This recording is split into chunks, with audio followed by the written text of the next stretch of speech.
Let's just begin with the financial year 2026. Okay, globally about 70,000 electric buses were sold. Almost 60% is Chinese. Can you say that you're going to be having next generation vehicles coming soon? We are working on customer features as well as based on the learnings of the first gen, what happened in the field. Geopolitical tension is very reactive. Don't you think it's about time that India starts preparing, for these things? The government has realized the importance of various interdependency in terms of permanent magnets, in terms of microchips. So, first of all, I would really like to congratulate you and the entire Olectra team on, the landmark of a year it has been for the company. So, Thank you. coming to the results, 23 crore in revenue, record deliveries, and now, an order book of over 10,000 buses. It really feels like Olectra is entering, a different scale of operations now. But what I would really love to understand through this conversation is not just the numbers, but also what they indicate about the larger evolution of the India's electric bus ecosystem and where the industry is heading from here. Yeah. Okay. So, maybe let's just begin with the financial year 2026. Okay. So, So let's look at what's happened globally. Okay, globally about 70,000 electric buses were sold. Almost 60% is Chinese. Europe had about 12,000 electric buses. India has about 5,400 buses. That is a surprise to me because I don't know why India is still number 3 in electric bus market, because in the bus market we are number 2. Whereas in bus market is around 115,000 vehicles. But still about 5,400 buses are electric. So by and large, last year had a lot of turbulence, to be frank. We had the magnet issue. There is a war going on, so there is a supply chain issue. So a lot of issues came, but what is really is almost 30% the industry grow in electric buses. That is a very good sign that even after so much turbulence, about 30% has grown, and I believe that the growth from coming years will be much higher than what happened in this financial year. Looking at what we have done, I think we had a delivery up of 32%. We delivered 1280 buses. We also have done well in our energy division, which is our insulator division. We almost increased the revenue by 80%. In the buses, what is more, with so many challenges, we could able to retain profitability and as well as growth. That is clear say that I can say that we are one of the most profitable growing EV company which is listed in India. Now, what is critical is we have set up a new plant in Sitarampur near Hyderabad, which went into operation. That helped us to deliver in the last 3 quarters consistently 350 buses and above, and we continue to deliver such numbers in the coming quarters and ramp up the numbers. The second one, what we have done is, as I have told, that now we are getting into the second phase of second generation of vehicles. So we have kicked off the generation 2 vehicles, both in buses, and we have also kicked off a truck program. We are investing about 400 crore in product development, about 200 crore in expanding the facility to make about 2,000 trucks and about 5,000 buses. So that's where we are setting up, and we are that will come out. The buses will come out by end of the year. The trucks will come out by last quarter of this financial year, and then from there on we will have new generation products. I would say a modern manufacturing facility and a healthy order book in hand. So these 3 are the 3 important things we have been working on.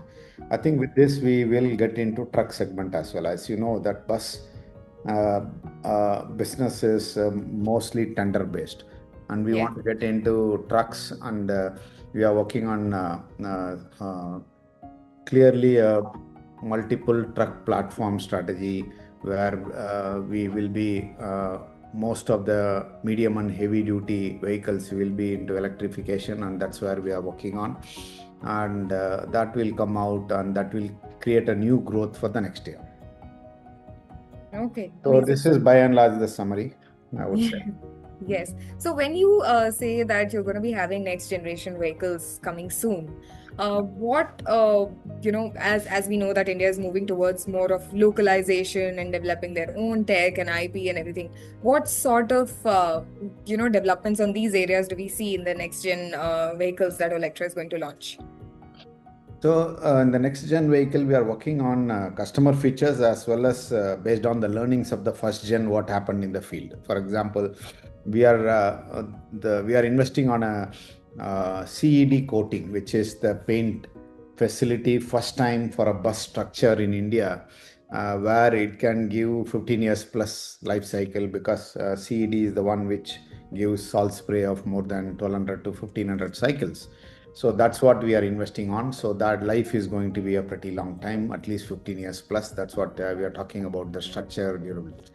The second one is we are improving on engineering performance in terms of torsional stiffness, rigidity, ride comfort, lightweight, more indigenous constant. And we are coming up with our own softwares in terms of vehicle control and algorithms, new telematics device, next generation AI-based telematic connectivity, and so on and so forth.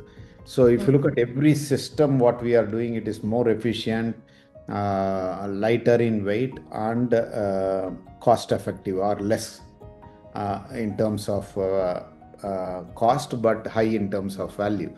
That's what we are working on every system to revamp to make sure the next generation buses are coming. It also will have range more than 400 kilometers plus.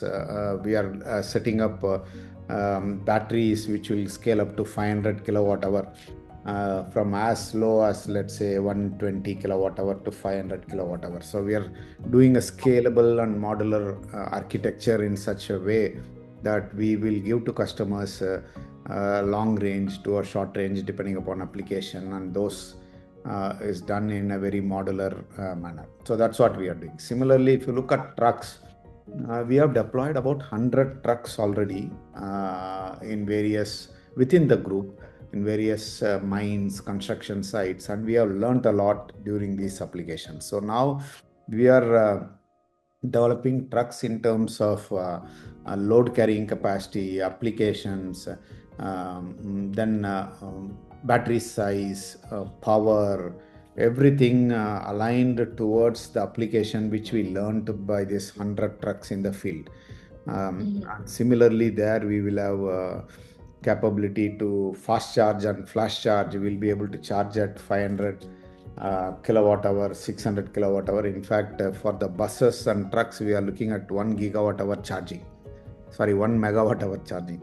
1 megawatt charging we are planning in the Gen 2 to start with, and in Gen 3 it will achieve that full capacity of 1 megawatt. So the journey from here is going to be Gen 2 vehicles and then preparing the base for the Gen 3, and that will be seen in next 5 years. So we are creating an engine which will understand the technology shifts, understand the customer preference, and integrate them and deliver products over a period of time. So what you're saying is that you have trucks deployed internally as pilot projects to understand what performs well, what doesn't, and what further tweaks do you have to make to the product in order for it to be successful in the real-time market. Absolutely. That's great strategy. So coming back to the results. So the revenue, EBITDA, and the PAT all grew very strongly and consistently during this year. So from what I understand that bus manufacturing, truck manufacturing, all these heavy vehicle manufacturing is a very capital intensive industry, right? So scaling profitability would not have been easy. Yeah. What changed operationally inside Olectra during the year that enabled this acceleration? See, what we have done in the last 3 quarters, we have been focusing on consistent supply chain and reliability in terms of cycling our money or working capital into a right position. So that's what we have done. One. Second, we took a lot of engineering process what I would say, establishment inside the factory in the new plant to make sure that most of the waste or additional activity and hence productivity can be improved. And we also focused on a lot of cost reduction exercise within the platform, engaging with customers, looking at value engineering, and we streamlined a lot of them to make sure that we gained about 2 to 3% in terms of material cost improvement. That has helped us during these turbulent times to make sure that our cost structure is well within the industry, and we'll be able to achieve what it is. So these three exercises of stabilizing the supply chain with consistency, improving processes within the plant, and very diligent exercise on cost engineering within the existing products have given us a good bottom line improvement, I would say. And that's what helped us to consistently deliver top line as well as bottom line. Great. So out of the three, what is it that you're personally very proud of in achieving? Is it the cost or the supply chain? I think I'm very proud of all the three because all the three are essential for the next phase what we are doing. And we may have to do much more than these three because this is what we can do within a year. I think we'll continue to do what we have to do to get customer confidence in terms of aftermarket, continuously improve our product performance at the customer's hand, and so on and so forth. So we'll have to focus everything. We'll have to give 360-degree, what I would say, delight to our customers in terms of product, service, and customer orientation. That's our motto. Okay, great. So, when we look at the order book, it's exceeding 10,000 electric buses as of now. But as impressive as the order book looks, but I think the real challenge is execution, and the production and the delivery of these products. How is Olectra preparing to deliver at this scale while maintaining the quality and reliability of the products? See, these order books are for next 24 months of delivery. So we all know in e-bus, even CSL tender start supplying happens after 6 months, and from there 24 months we have to deliver. So I can say for next 2 years we have an order book. If we can deliver well, we will be able to achieve what we have to achieve in the next 2 years. And the new order we are getting is for next year and go on so forth. Next. So that's the advantage because whatever we are doing, thanks to Government of India for creating such a clear visibility tenders, which are long-term and futuristic. It really helps the industry to focus on delivering after winning the order, work on cost optimization, doing a lot of things, and then delivering the order, which will boost the industry. I strongly believe in next 2 years, the industry will easily double the volume, and we will reach more than 10,000 within the FY 27 and 28. So that is the speed on which adoption and the number of tenders are coming, and we are going. So if we deliver about 2,500 plus vehicles in this year, I think we'll be very happy because we'll be doubling the numbers. And if we continue to double for next 2 years, I think that's what we are looking at. Okay, great. So to achieve such numbers, what do you see are the biggest bottlenecks today? Is it the manufacturing capacity, the battery supply, the charging infrastructure, or the geopolitical, tensions that have been building on for quite some time now? Or is it skilled manpower or something else entirely?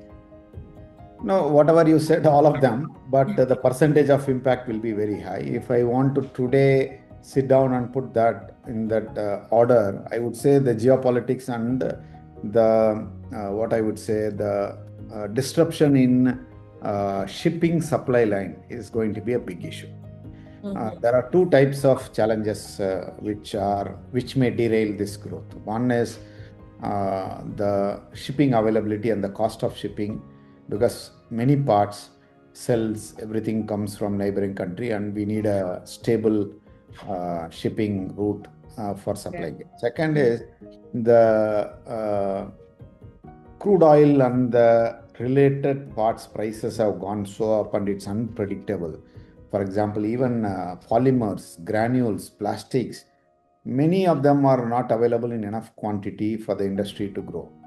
So any small disruption in supply chain is going to impact. While we are working very hard, like any other auto industry, to make sure that such disruptions are minimal and it doesn't affect our growth, at the end of the day, they will create a problem in growth. So we will grow. The question is, we'll grow 30-40% or 100% is the question. So EV will be the fastest growing auto sector, but whether it will double or whether it will go at the CAGR of 30-40% growth is the question.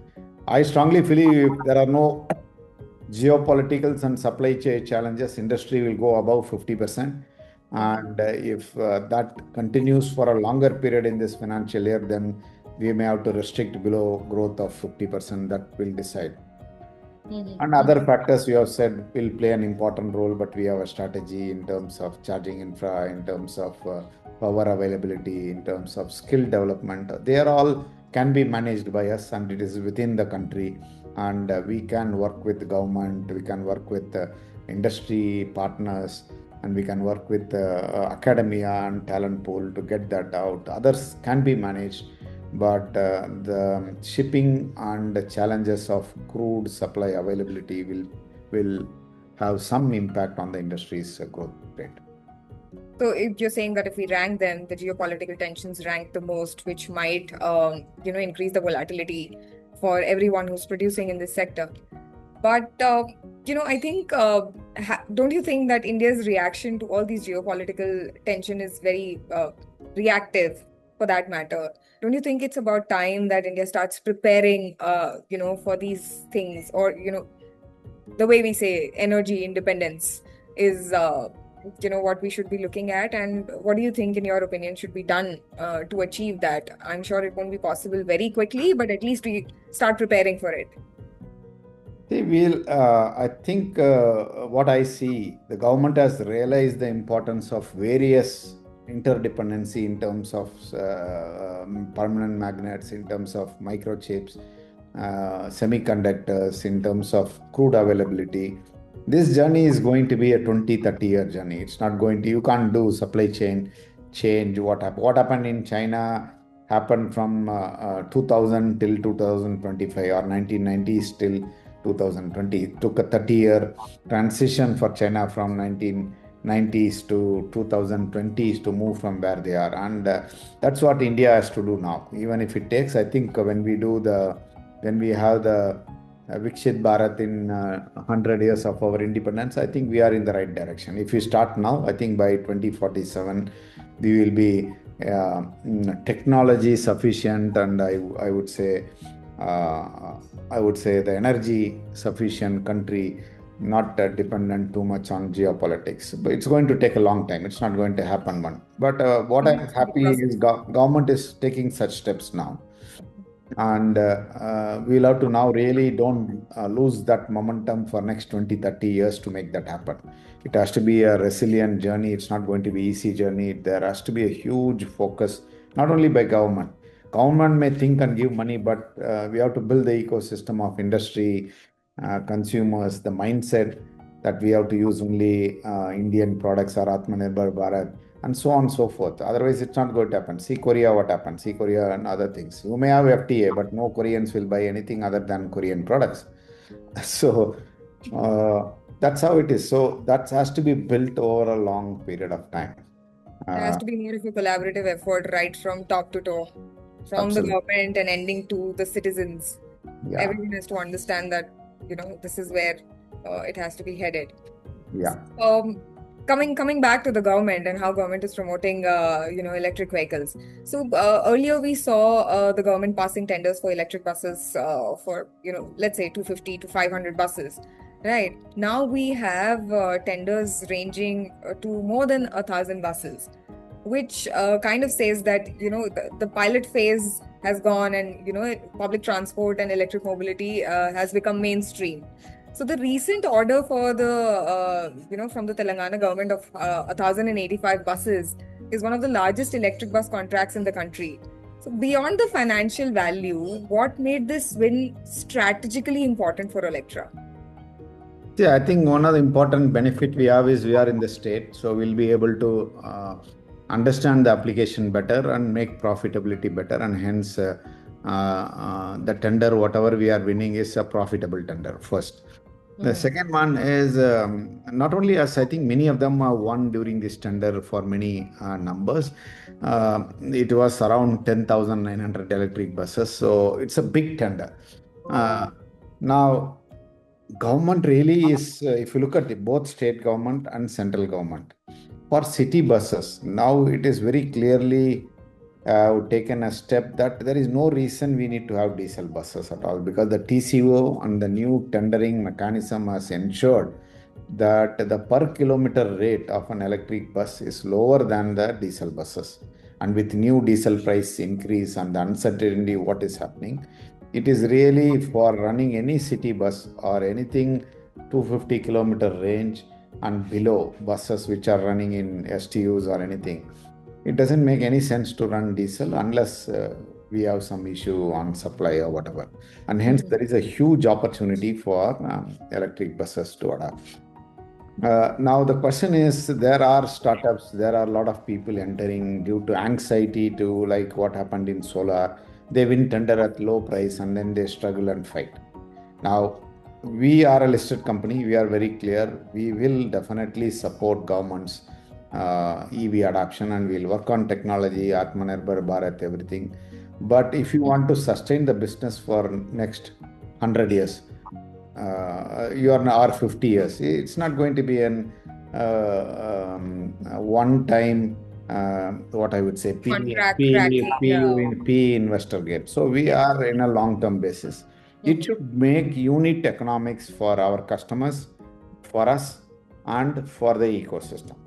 If it doesn't make unit economics for even the financier who is giving you loan for that contract, or an operator who is running an operations, he will not be able to get you drivers if it is not making unit economics. Mm-hmm. There will not be any motivation for any operator to get a driver at that scale. Like for the 1,085 buses, we need 2,500 drivers every single day to come Mm-hmm. on that time, deliver, drive, and create value to STUs and in two shifts. So it's not going to be easy. Then 10,000 buses need almost 25,000 drivers. Now, On a daily basis. if the industry, some industry who is manpower for driver industry is giving that manpower, and we know that every labor minimum wage codes are updated every year, and we know that next, these contracts are for 12 years. Mm-hmm. Now, if you don't put that calculation sheet in your winning bid and then say, no, somehow I'll manage, you are going to be in trouble. So Mm-hmm. we'll have to be very, very clear in these codes what we are doing, that what the numbers, what the business case shows is the reality in the ground. The advantage is we are running about 4,800, 4,500 buses now ourselves as part Mm-hmm. of EV Trans, which is our sister concern associate company. Now, we have complete experience. We know what is the driver rate in Mumbai, Pune, in Ahmedabad, in Telangana, in Andhra, in Karnataka, every place, Puducherry, we are running. So every place we know what are the challenges, and these vehicles have run about 6 to 7, 8 years of running. So Mm-hmm. we have that 8 years of experience, which we know what expenses, how it happens, what does refurbishing of bus means to STUs, and what all the expenses, and so on and so forth. So the industry is going to convert like 1 lakh electric or buses into electric. So there is no hurry for somebody to burn money in the first few. And everybody is going to get enough in it. 1 lakh vehicle, even everybody, even if it is a 10 player, you will get a 10,000 order for next 3 to 5 years. So we should be very, very, what I would say, cautious and uh, important, because otherwise if you do a lower price and we are not able to run the tender properly, then you are actually doing a disservice to electric industry, because people will say not that company has failed but electric have failed. So that is the That's true. responsibility all the players have with us, to make sure that every contract is run for 12 years in profitability to STU, profitable to us, profitable to all the ecosystem players, so that it can be doubled, tripled from 10,000 to 1 lakh. Makes sense. So, let's say this Telangana project follows the TCC OPEX model with long-term operations and maintenance responsibilities, like every tender goes on for 12 years. So, do you see recurring service revenues becoming a much larger part of Electra's business going forward, or how? So, see, what we look at is, if you look at every OEM, there will be some stream of revenue in terms of Services. services. But the focus is not profitability there. The focus is to give more service to our Reliable service. customers to make sure that they have enough parts, they have enough service to keep up the uptime, and it is a scheduled replacement, because many parts have 1 lakh, 2 lakh kilometers of life, and bus has to run for 10 lakh kilometers, 10, 12 lakh kilometers. So that is a scheduled change. So we'll have to feed them at a reasonable rate to make sure it is. Of course, there will be a stream of spare parts. There will be a stream of services, it will be minimal, I would say, and that is mainly to keep up our brand and to keep up our customers' uptime more than profitability. Okay.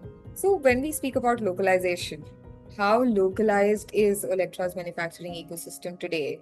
And are there any gaps that you still see or opportunities for deeper localization that you're working on? Yeah. So see, the Gen 2 buses and trucks, what I am talking about, other than cell, everything else is going to be local. In fact, we are also trying to set up a battery pack assembly, which will, as a part of the group, we will announce soon what it is to be done. But however, we are going to take battery pack assembly from local established good brand already who are supplying to others as well.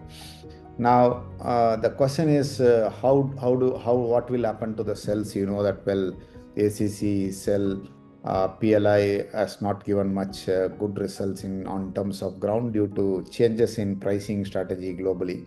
I would not blame the industry and the government, because they intentionally made the right PLI scheme, but unfortunately, globally, the pricing strategy of the cell went into down south, and hence the whole business case and other things will have to stabilize before we invest.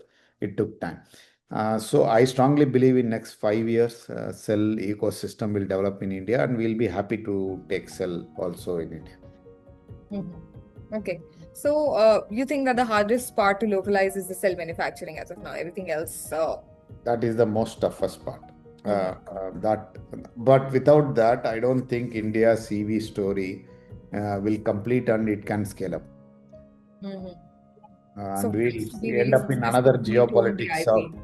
yeah, absolutely. We have to get at least five big players to make at least 50 to 100 gigawatt of cell manufacturing, not only for auto, but also for energy storage.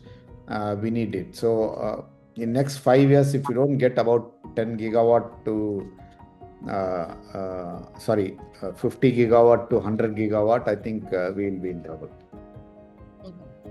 So there are a lot of things that have to scale quickly and simultaneously for us to see a better future, at least in terms of electric mobility. Yeah.